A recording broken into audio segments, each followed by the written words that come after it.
raise your hand. We'll bring a microphone around to you. Yeah, Coach, over here to your right.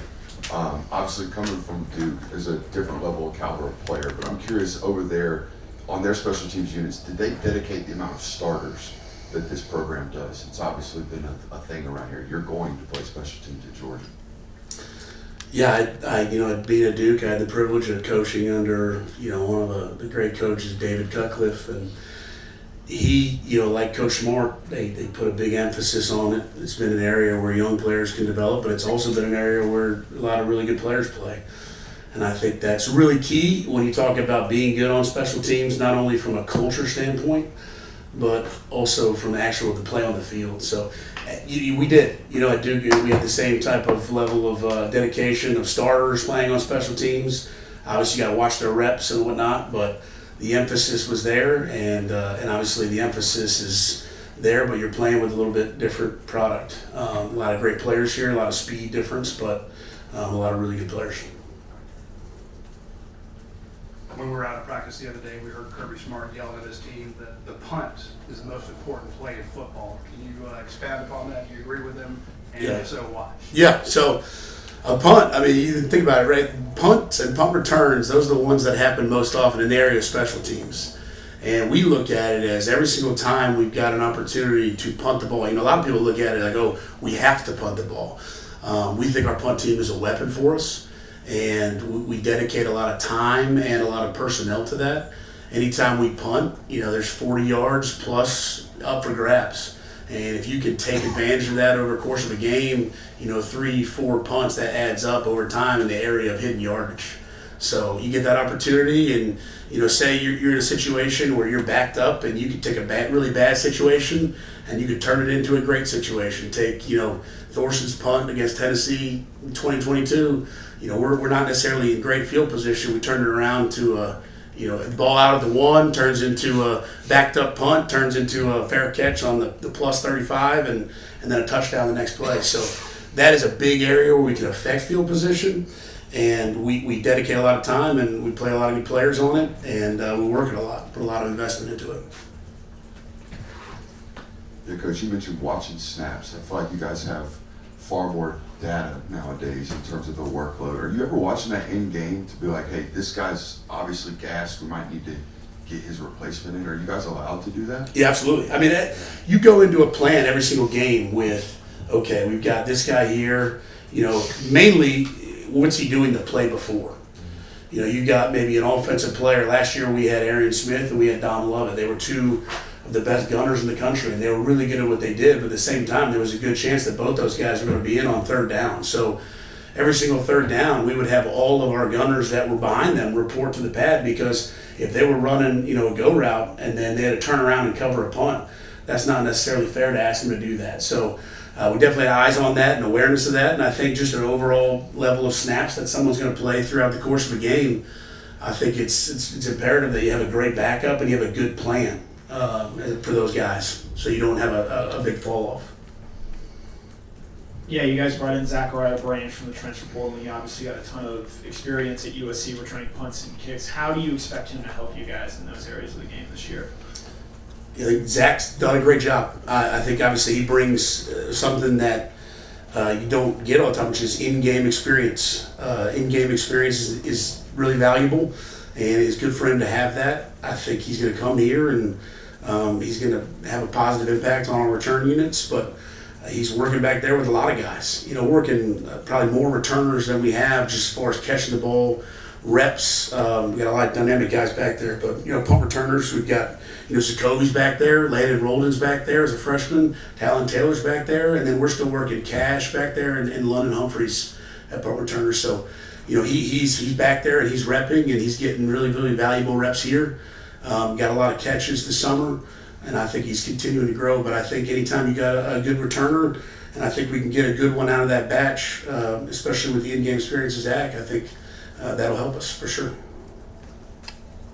Kirk, Drew Miller was put into a pretty tough situation last year when Brett got hurt. How do you feel like he handled even the lead up to that Sugar Bowl and obviously the Sugar Bowl and just where he is going into this year? They always tell backup quarterbacks that you better prepare like you're going to be the starter, and I think you say the same thing for backup punters, but it's also like a little less realistic that the backup punter is going to go in the game.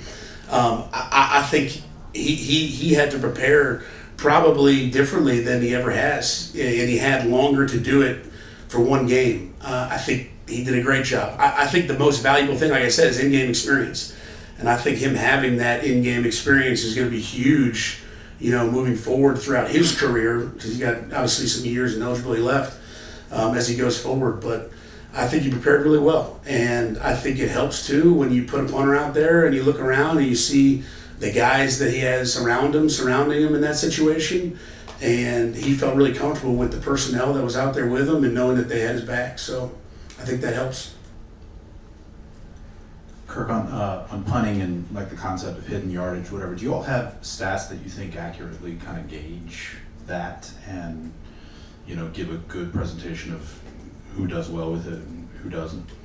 Yes. So every single game we track hidden yardage, right? So how many yards did we gain in the special teams realm, right? So basically where did our offense start on their drives based on their offense starting on their drives, and where did we help our defense out, and where do we help our offense out? So every single yard has to be yardage, and that could be anywhere from 6 yards, maybe it's negligible, or it could be sometimes as big as, 90 yards, which is, we look at it, basically a complete offensive drive. So we track that every single game.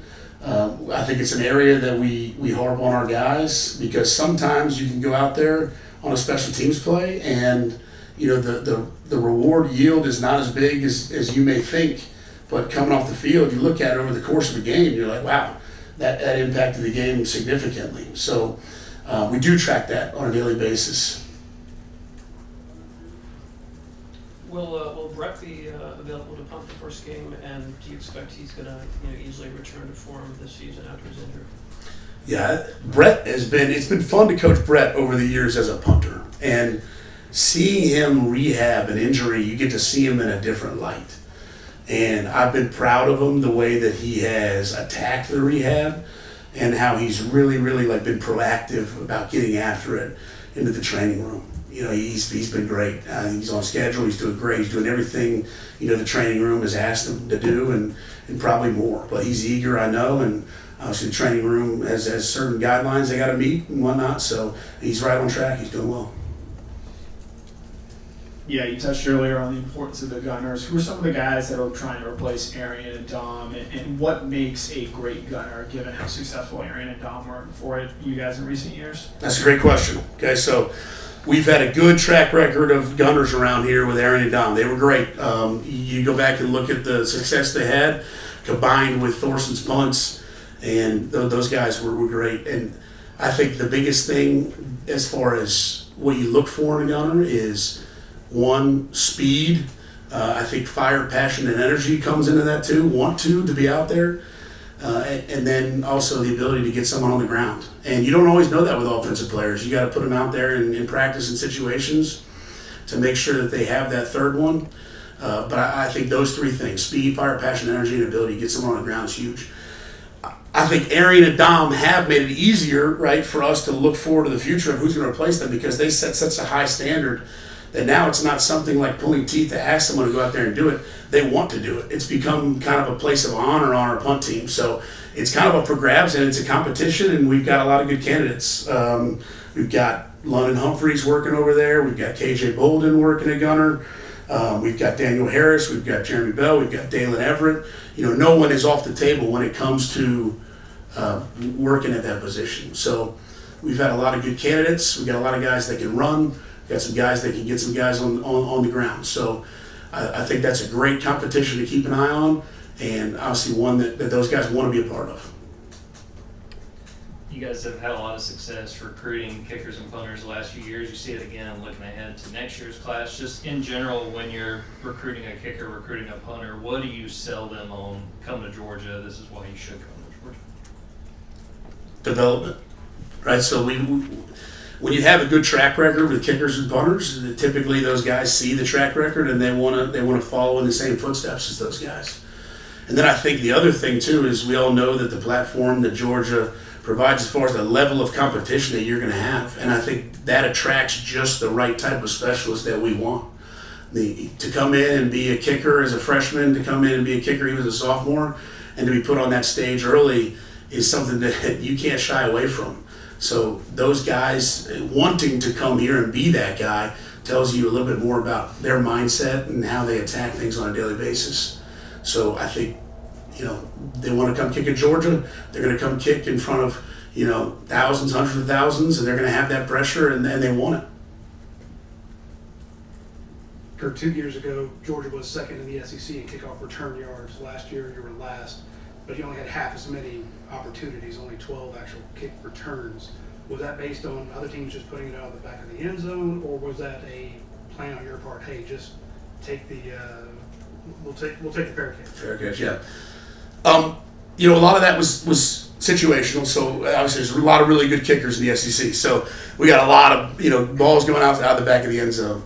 And as far as the statistics, being ranked really well and then not having a great of a year last year, that's been a point of emphasis in this fall camp. Like we show the statistics, we say this is where we want to get better, but at the same time, some of that was also a little bit situational. We had some squibs that we had some unfortunate bounces as far as the ball checking up on the sideline that we didn't necessarily get to have your normal return that you would get to set up.